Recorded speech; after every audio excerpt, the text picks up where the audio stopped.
Hi everybody, I'm Mandy Ray of 8th Astrology, and the moon's in Cancer and it's square Mars in Libra. We're going to talk about it.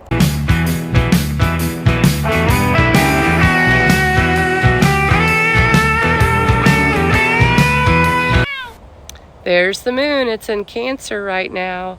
There's Mars in Libra. There's a line here. That's a 90-degree square. That means tension, to just make it easy. Tension is a good word to use when talking about a square. Now the moon is brief, okay? It moves very fast.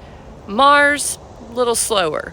So the moon is going to square Mars every Friday this month. And we should know about that because the moon in Cancer is uber emotional. Mars in Libra can also be construed as emotional because Libra is relationship. Mars can be ego, Mars can be frustration, it can be passion. So when our emotions and our egos are in tension, and maybe that could be represented by another person triggering your ego and making you emotional. Maybe it's totally valid and your emotions are, maybe you're Mars for someone else. Your emotions are under the gun, and so you have to respond with boundaries, things of that nature. But frustration can be high. It can be a little depressing, when things don't work out or you come to a tight spot where you have to work with somebody in regards to what you're feeling or care about someone else's emotions, right? And then it causes you to have to balance things out. So that is why I like squares represented as also movement. It moves a situation in some way. But these squares can be frustrating. So every Friday, this month at least, we're going to have the moon square Mars, and it's good to know.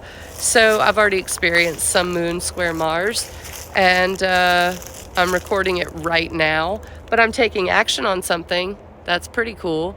Venus square Jupiter, that's coming up. I've been kind of likening that to maybe overspending. Let's just say Venus is a good planet. To make it very, very simple, it's a benefic, okay? So Venus, here we go, just went direct. We spent time reevaluating the Leo part of ourselves. For me, that can translate to rebranding. Sure. Square Jupiter, the tension is with another benefic. Jupiter expands everything that it touches. Jupiter is abundance, and also it can be truth.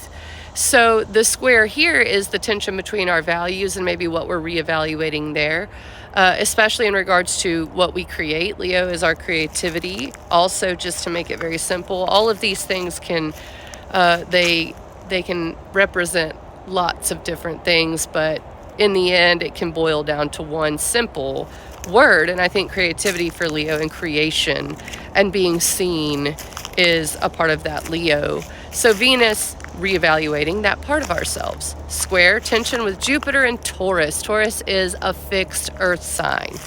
So we're talking our fixed values.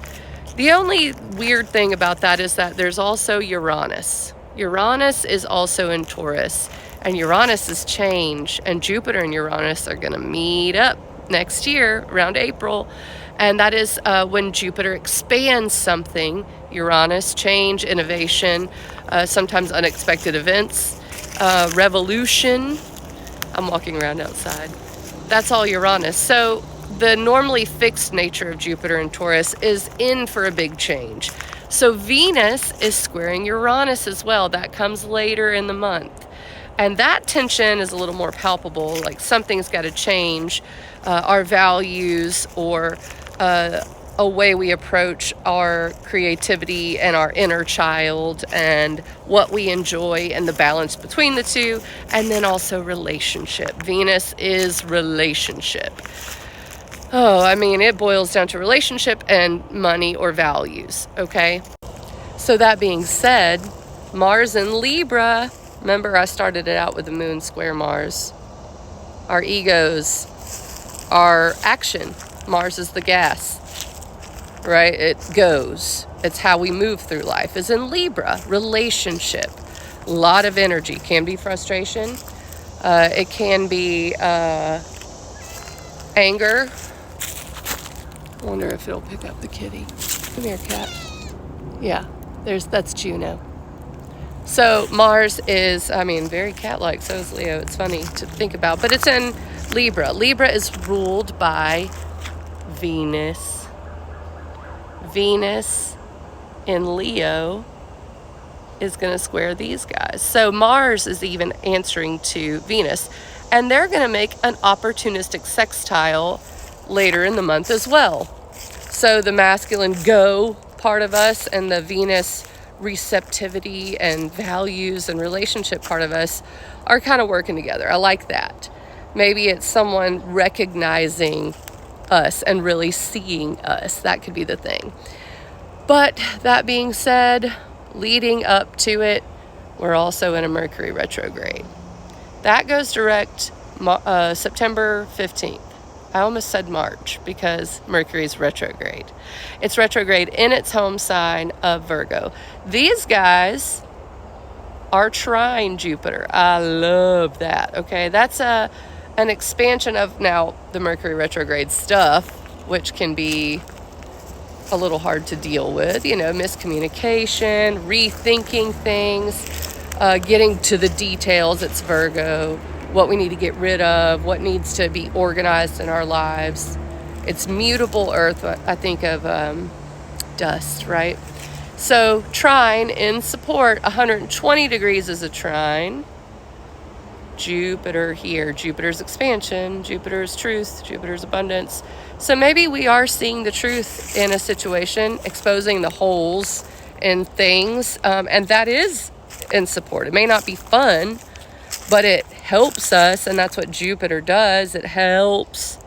So whatever is being exposed as weak with Mercury and the Sun trine Jupiter is going to eventually help us in the long run, that we see that. Anything else I need to talk about? Saturn's here. Saturn's in Pisces. Let me see if I can get it better. Saturn in Pisces there. So Mercury retrograde is not exactly opposite Saturn, but it is in the opposite sign. So we can call that a sign-based opposition, okay? Sign-based oppositions can be difficult, and it's Mercury retrograde. So again, we're seeing the boundaries. We're looking at our foundations, especially spiritually, especially what's in alignment. That's Pisces. Pisces is also what we dream. So what we dream to come true, right? It is the boundary-less sign, but Saturn's there like, hey, let's make this a real thing, hey? Sometimes it can be delusion, though. Sometimes it can be people just off their rocker. The last time Saturn was in Pisces, we had a lot of that. Waco, we had a lot of domestic extremism, terrorism, whatever it is, but it was not good, right? So Saturn's in Pisces again, so making sure people keep their feet on the ground is very important, I think. So Mercury retrograde is also sort of interacting with Saturn there in Pisces. We're leading up to a new moon, trine Uranus. That's going to be awesome. I think I'm going to spend a whole video on that. Maybe I'll do by the rising sign on TikTok. I don't know. I don't do TikTok very much, but here I am doing it, changing it up, doing the Venus retrograde thing, doing the Mercury retrograde thing. Y'all do your thing, but keep the faith today.